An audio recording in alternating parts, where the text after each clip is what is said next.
Okay, another practice. It was the exact same setup as it was yesterday as far as the focus on our older guys earlier in practice, the focus on our younger guys later in practice. It was really good to be outside. Yesterday we were inside because of the weather. It was extremely hot. It was extremely humid. It was really a good test for our players, and had to fight through. And I think for the most part, our older guys did a solid job of that. I think they're in good shape, mentally, physically. The young guys, it was good to see those guys, who would fight through and all that. And like I told them, there's some of those young guys that's going to be helping us. We're, 30 days away from our first game, and it was a good test for those guys too. But I thought that was really the thing that really stood out to me.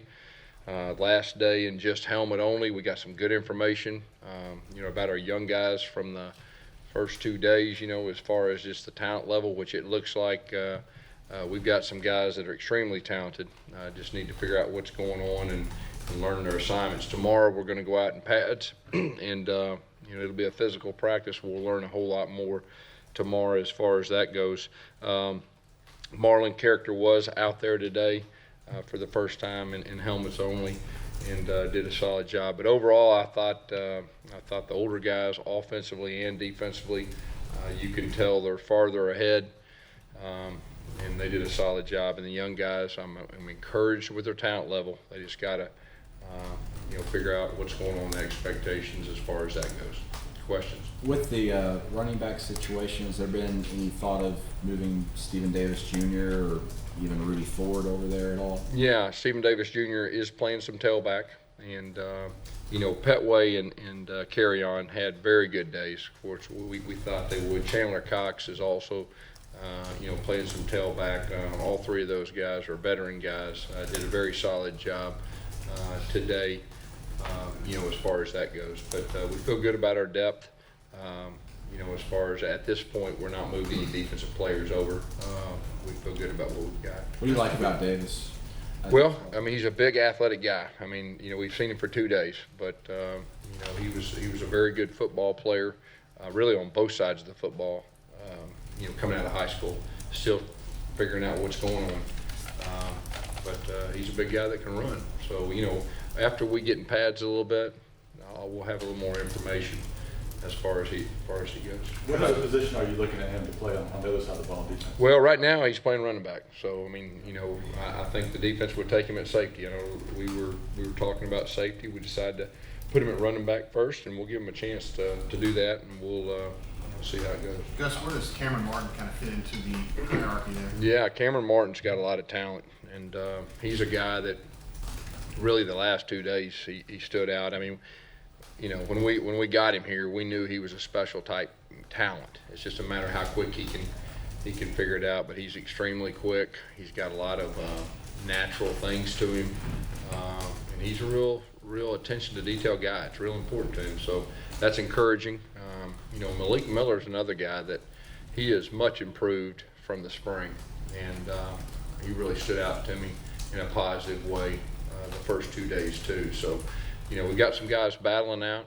That competition's always going to be good, but I would say the two older guys, and Petway and Carryon Johnson, and really probably Chandler Cox. They were all very, very good today.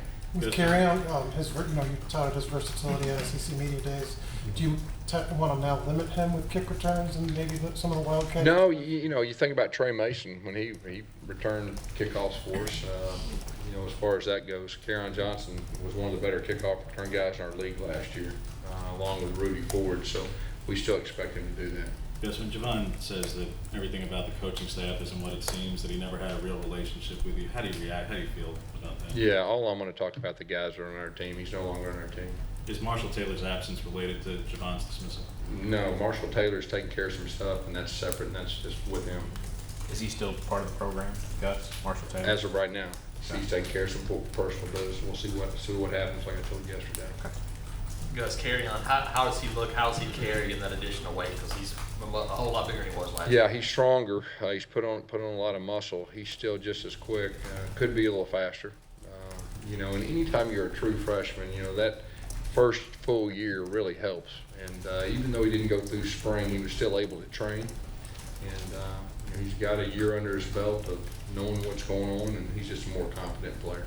What differences are you seeing in the quarterbacks, in the last couple days as opposed to in the spring? They're more confident. They're more attention to detail. They know when they do something wrong, they can correct themselves. There's great competition. I mean, all three of those guys are rolling up their sleeves and they're competing, trying to win the job. But I would say they're much improved from the spring. But we expected them to do that. So it'll be a good competition. Gus, as Nick Coe, Marlon Character, and Steve Davis all been cleared by the NCAA, 100%? Yes, yeah, they're here ready to go. 3 years in a row now, 100% Yeah. guys qualified. What does that mean to your program? Well, I think it says a lot about the guys we're recruiting. I think it says a lot about their family. I think it says a lot about our coaching staff, as far as going after those type guys. And so I think that's a real positive and encouraging thing. Take a few more. Gus, what have you seen out of TJ Neal, just his ability to come here and get involved? Yeah. And He's a veteran guy. He picks up things quick. I'm curious to see him in pads. He's one of those guys that, if you watch when he was at his previous school, he was a physical guy and really did a good job of playing in the box. But he's a veteran guy. He picks up things quick. He can make adjustments. So we'll be curious to see how he does once we get pads. Linebacker's always a leadership spot. What have you seen out of Trey Williams? Yeah. And kind of carried Yeah, it? Trey Williams is really our leader out there at linebacker. He's one of our defensive leaders too, and one of our team leaders. And I just think he's in a great spot. You think about Trey, I think of character. He's a hard worker. He's got great character. He's got football IQ. He's one of those guys when he gets out on the field, he plays faster and just raises his level and leads by example. So he's one of our defensive leaders, and feel very good about him leading the defense. Gus, last year Carry-On had that slot receiver type role as well. So with that tail responsibility now, who fills that role maybe on this team early on? We'll see once we get a little closer to game plan and all that. We got a lot of different options, and he's got the versatility. We could put him out there too at times. So we still got a lot of things that we can do. And this fall camp, we're kind of moving some pieces around and getting some guys some different looks at doing some different things. So don't want to say what our game plan will be first game, but we'll have some guys that will be able to fill those roles they have to pass. All right, Coach. Thank you. Thank y'all.